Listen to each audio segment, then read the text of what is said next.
waraana bilisummaa Oromootti ajajaa godina Oromiyaa lixaa akka ta'anii fi Jaalmarroo jedhamuun beekaman Kumsaa Dirribaa bilbilaan dubbisne waa'ee ajjeechaa kanaa fi himannaalee kabiroo irratti dhihaataa turan gaafannee jirra. Waa'ee ajjeechaa dheengadda Baaboo Gambeelitti raawwatame kan ilaaleen namoon gaaffii dhiyeesseef deebii kennuun jalqabu. Galatoomi namoo yoo ati ofuma kee akka gaazexeessaa tokkotti dhimma kana qulqulleeffachuuf gaafatte fi deebii kennata irraa ka hafe qaamni waraana bilisummaa Oromoo oofishaaliin maqaa dha'ee himate haga ammaatti hin jiru. Ka mootummaa ati jettu kun himate ABO shanee kan inni jedhu ka inni beeku yoo jiraate mootummaa jettu kanarraan gaafattee argattee ABO shanee kanarraa deebii argatuu ni dandeessa.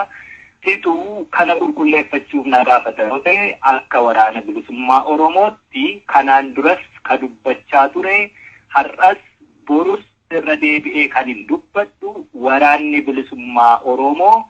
Kan inni qabsoo saba Oromoo qabatee sochiirra jiru har'a miti kaleessa miti waggoota 50 yerootti dhiyaatuuf jiruufidha qabsoo kanarra jira. Haala kana hundumaa keessatti dookumantariilee hedduu garuu booddeen isaanii soba ta'an waraana bilisummaa Oromoo irratti maqaa xureessiin dhiyaataa ture.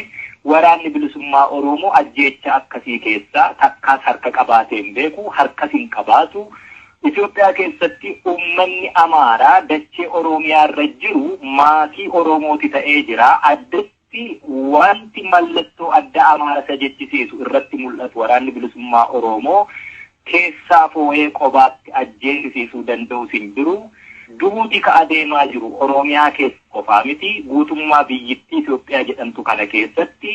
Duuti kuni ammoo akkaataan itti ta'uutti jiru isinis warri gaazexeessitootaa yeroo hundumaa ni dhageessu uummatarraas jedhee ni yaada. Sadarkaa mootummaatti warra jedhee qabsoo bilisummaa sabaa hatee amma aangoorra jiruun shoorraa yerootti waan dubbatamu ni dhageessu. Nama aangoo barcuma siyaasaa haga nagaru qabu uummata miiliyoona 100 olii bulchu jetturraatii hin barbaachisne jechoota dhagahamani. Ka akka Shimallis Faatii, ka akka Dammaqaa faa, ka akka Fiqaaduu faarraa Abiy Ahmed mataasaa dabalatee waan isaan jedhan ni dhageessu jechuudha. Kun hundumti walitti dabalamee walitti hidhamee ajjeechaalee har'a Oromiyaa fi bakkoota birootti adeemamanii hundaa fi gaafatamummaa warra qaban. Ammas irra deebi'een sittimaa akka gaazexeessaa tokkotti yoo na gaafatta ta'e waraanni bilisummaa Oromoo uummata nagayaa hidhatee hin jirre isa hin lolle. Wanti inni ajjeesuu fi bu'aan siyaasaa bu'aan kamiyyuus inni irraa argatu hin jiru. Kanaaf ajjeechaan akkasii nun ilaallatu namoo. Jiraattonni hidhannoo hin qabne yookaan siiviliin duun beekamaadha. Yoos eenyu ajjeese naannoo sana waan sochootaniif waan quba qabdan qabatamaa waan harkaa qabdan maaltu jira? Bakka kana qofaa miti guutuu Oromiyaa keessatti bakka sochii waraanni bilisummaa Oromoo hin jirre hin jiru marsaa 5 Finfinneellee dabalatee jiru. Haala amma adeemaa jiru kanaani qaamni walabaa eenyu loogii hin goone seenee hanga hin qulqulleeffannetti namni qawwee hidhatee biyya kana keessa jiru lakkoofsa hin qabu. Qumaarri yookaan taphni siyaasaa warri aangoo barcuma siyaasa uummataa hate kun odeessuu fi taphatu dhalli namaa bahee galuu itti ulfaate jennaan akka dhuunfaasaa ta'u akka garee waliif ta'uuf wal dhaga'uutti wal hidhachiisee of ittisuuf jecha meeshaa harkaa qaba.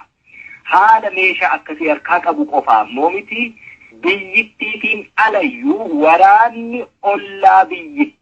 Daangaa biyyittii kana birmadummaa isii cabsee biyya kana keessatti taateewwan baay'ee suukkanneessoo ta'an baay'ee hojjechaa akka jiru quba qabdan. Egaa haala akkasii kana keessatti ani qaama akkasiitu kana raawwate jechuu yookaan immoo namni biraa qaama kanatu kana raawwate jechuun furmaatas ta'uu hin danda'u. Dhugaan lafa jiru uummanni nagaan uummanni qulqulluun. Hidhata siyaasaa kamuu hin qabne uummanni miskiina ta'e qonnaan bulaa dhumataa jiraachuun akkuma jette sirri. Qaamni meeqa daangaa biyyittii keessa cabsee kiloomeetira hedduu keessaa fi garaacha biyya sanaa keessa jiru keessatti eenyuun himachuu sadarkaa irra hin danda'amne irra gaheetu jira. biyyittiin birmadummaa isheetu sarmameera. Uummanni biyyittii gandaa fi lagaa fi amantaa fi kutaa fi sabummaa wal qoodee akka hadurree fantuutaatti wal dugsuutti jira. Namni waliin nam'ee wal ajjeesuutti jira. Yeroo hedduu irra deddeebi'ee dubbadhe biyyittiin fragile state taateetti gara diigumsaatti deemuutti jira. Nuti yoo waa diiguudha barbaachisa ta'e qabsoon Oromoo waggoota 40 haga 50 har'a geesse kana gahuu hin barbaachisu. Bu'aa siyaasaa kokkolaa ta'e barbaacha deemna yoo ta'e ajjeesuun baay'ee diiguun baay'ee salphaa. Ijaaruu nama walitti fiduu waliin jiraachisuutu ulfaataa sanatu yeroo dheeraa qabsoo keenya irraa fudhate. Har'a haala waraanni bilisummaa Oromoo yeroo hamtuu hedduu keessa darbee saba isaa keessatti mul'atee waliin qabsoo gaggeessaa kaayyoo kaleessa manaa bahee fi galmaan gahuu fi gara qarqaraatti adeemaa jiru irratti soba yeroo dheeraa waraanni bilisummaa Oromoo badeera jedhamu sobicha iddoo ukkaamame sanaa baasee haqa sana ol kaasee ibsee mul'isee jira waan ta'eef soba kanarratti immoo haguuggii biraa dabaluuf waraanni kun akka waraana dhiiga namaa dhangalaasuutti dhiyeessuuf.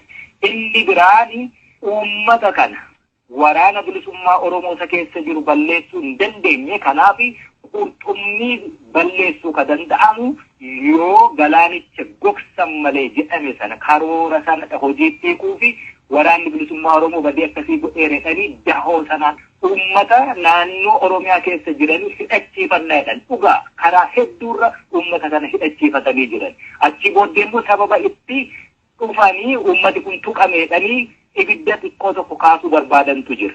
Ibiddi sun gaafa ka'e immoo sabni hidhatee jiru kana Oromoo harka qullaa ta'e walirraa hidhannoo hiikee fi halagaan illee irraa hiike qullaa jiru kanarratti duula banuutu deemamuutti jira.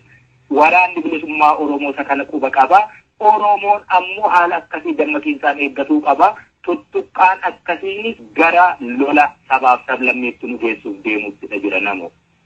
Rakkoo kana furuudhaa fi qaamni walamni iddoo sana deemee bakkawwan ajjeechaan itti raawwatame kana deemee qorachuu qabaadha kan isin jettan. Qaama walaba kan isin jettan eenyuuni? Ofii keessanii naannoo kana sochiin waraana waan jiruuf kunutuu ta'eeti maal gochuu dandeessu? Kanaan duras dubbadheen jira. Qaama walabaa jechuun egaa beektaa biyyoota Afrikaa kana keessatti bakkoota hedduutti lolli sabaaf sabaa akkasumas lolli amantii, lolli riphee lolaa fi mootummoota abbootii irree gidduutti ta'u hedduutu jira. Kanarraa wal qabatee ajjechaa fi buqqa'iinsa uummataatu gaggeeffama. Qaamoleen waan akkasii qoratanii addunyaa irratti beekaman hedduutu jira. Gama amantaatiin ta'uu danda'a, gama jaarsummaan yookaan qaama mootummaatiin ta'uu danda'a. Warri akkasii beekamanii muuxannoo qaban hedduutu jiru. Waraanni bilisummaa Oromoo kan inni falmataa jiru mirga biyyummaarrayyuu darbee mirga namummaan xiqqeeffamne sana falmatuutti jirra. Kuni dhaabbatee dhukaasni dhaabbatee qaamni walabaa addunyaan beektu biyyoota adda addaatti rakkoo akkasii qoratanii dhugaa jirtu baasuu irratti muuxannoo qabanii yoo hayyama argatanii dhufan waraanni bilisummaa Oromoo kanaan duras dubbadhee jira. Yoomiyyuu hayyamamaadha. Guutummaan guutuutti waan kana karaarraa goree qormaanni suni uummata rakkoon kun irra gahe biratti mul'atanii biratti argamanii yoo qoratanii waan tokko shakkii tokkoo fi dura dhaabbannoo tokko hin qabne. Jaalmarroo yookaan Kumsaa Dirribaa hoogganaa waraana bilisummaa Oromoo Oromiyaa Lixaa ibsa kana naa kennuu keessaniif guddaan sin galatoomsadha. Ayyee VOA sagantaa afaan Oromoo gaaffii namoota fi carraa kana naa kennuu fi guddaa galatoomi.